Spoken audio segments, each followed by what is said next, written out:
Prioritizing MTSS and RTI needs as a team is really going to help yield better results.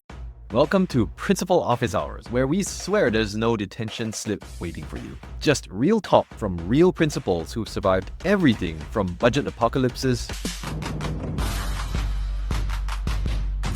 Welcome back once again to the MTSS in Action mini-series from theory to practice. And in our studio again, we have Adriana Guerrero from San Marcos CISD in Texas. Throughout this series, we've been talking about the nuts and bolts of MTSS, what it is, the theory, and then getting to the practical aspects of how do you actually make it work. Today, I want to take a step back and say, all right, we're coming at this from a blank slate.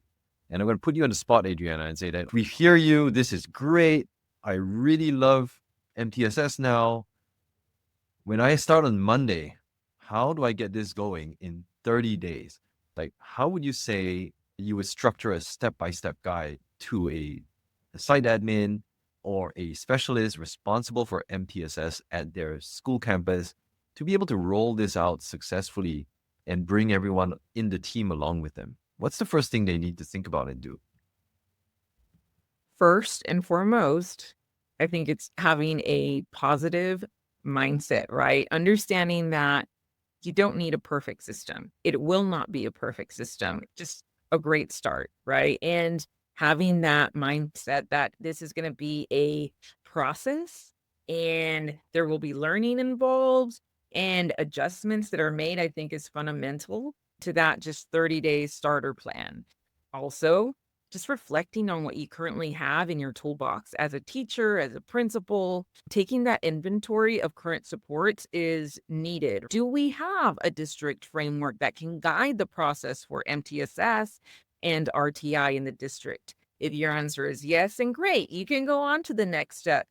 But if your answer is maybe we do, however, it's really general, it doesn't tell me about criteria for tier 1, 2, 3, and all those other job roles and responsibilities. So it may look like, again, convening as an ILT, a leadership team, and discussing the needs and starting from there.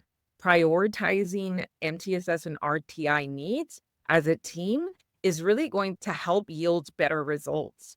Again, understanding it's not a perfect system is a start.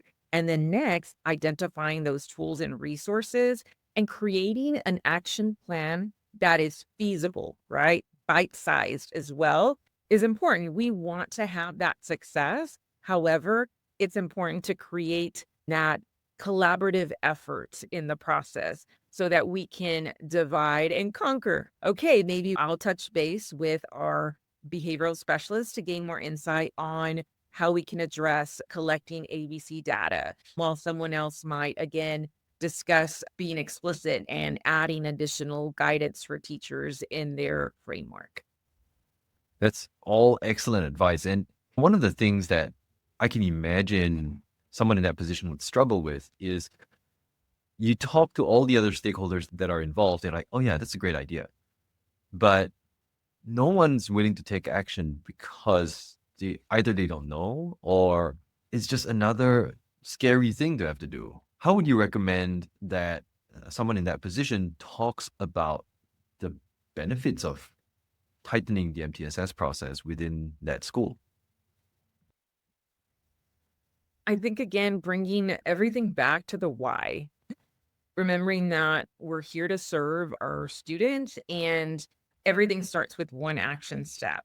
So yes, we want to improve, make things perfect, but guess what? That's also not going to happen. And so just knowing that we can lean on a team to, again, engage in productive decision-making processes. This is so important to remember why we're doing this. And again, it helps lean into next steps to prioritize a functional plan for your district or for your campus. Got it. And so would you say that the first thing site leaders should do is really to have those conversations and listen? That's the one thing that you can do tomorrow if you wanted to implement the solid MTSS foundation. I think looking at data is important. But you have to start with, like you said, being an active listener, right? And so your best data sets as a principal, they're your teachers, right? They're at the forefront serving our kids on a daily basis. And so being open to feedback and concerns regarding processes or needs is essential. So that's something that can be done easily, right? From one day to the next. Got it. And there's the other category of school that would come at this from, all right, we've been doing PBIS, we've had a little bit of RTI going on. We have our department meetings or our staff meetings every couple of weeks. We already talk about the kids. How do we adapt what we're doing into a more structured MTSS framework? And how do I know if it's working? I would say making sure that you have those progress checks as a team to discuss the fidelity of implementation is important. And to be extremely honest about the stages, it does require several years for the RTI MTSS framework to really be embedded within the school culture and those frequent check-ins, discussions. Maybe it's walking through the building, looking at classroom structures and routines.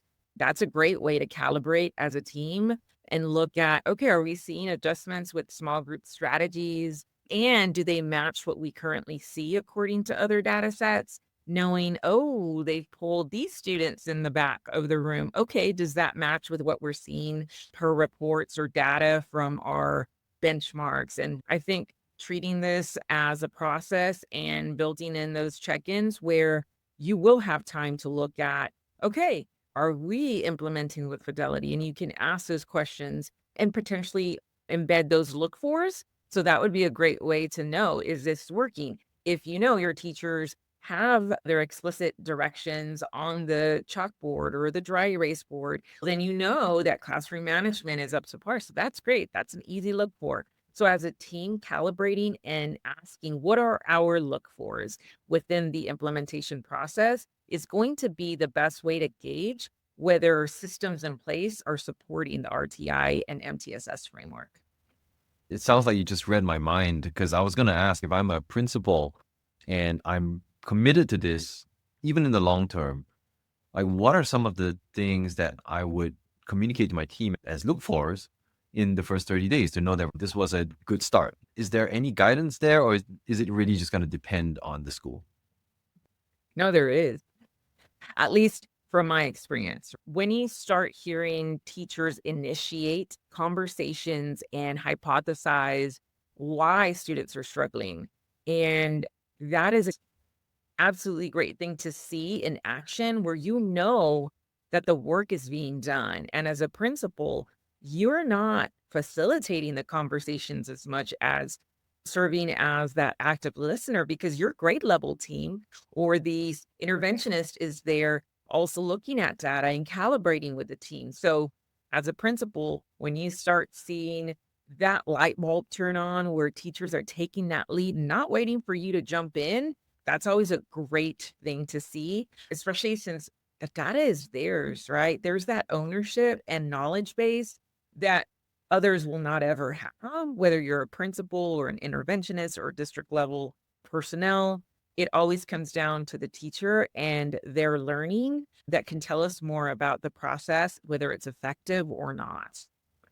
Oh, that's great. So really looking at that shift in attitude and mindset within the teaching staff to give you that indication at the end of this 30 days, are we on the right track or not? And has the communication and the approach sunk in? That's fantastic. And anything else you want to add to this 30-day plan that you feel as a site admin, as a principal, I must think about before launching it?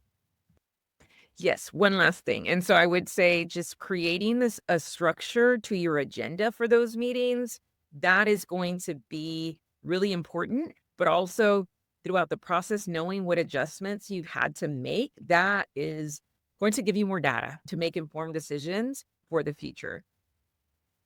Got it. So it's almost like setting up these little breadcrumbs that you can look back and say, this is what we tried as a MTSS team and within the school campus, here's the response from the school. It's almost like a progress monitoring, but at the macro level, at the school level. And all of this is super interesting.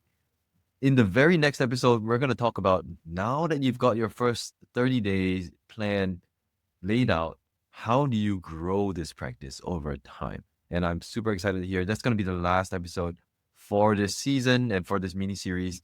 And I'm excited to get started. And that's a wrap on today's Principal Office Hours. Before you rush off to put out the next school emergency, take 2 seconds to subscribe. It's way easier than getting your budget approved.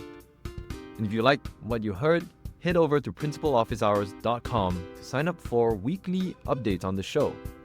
Also, the best compliment would be to tell your friends about us, especially the ones who look like they need therapy or a career change. We're going to be back with fresh principal insights and inspiration every week.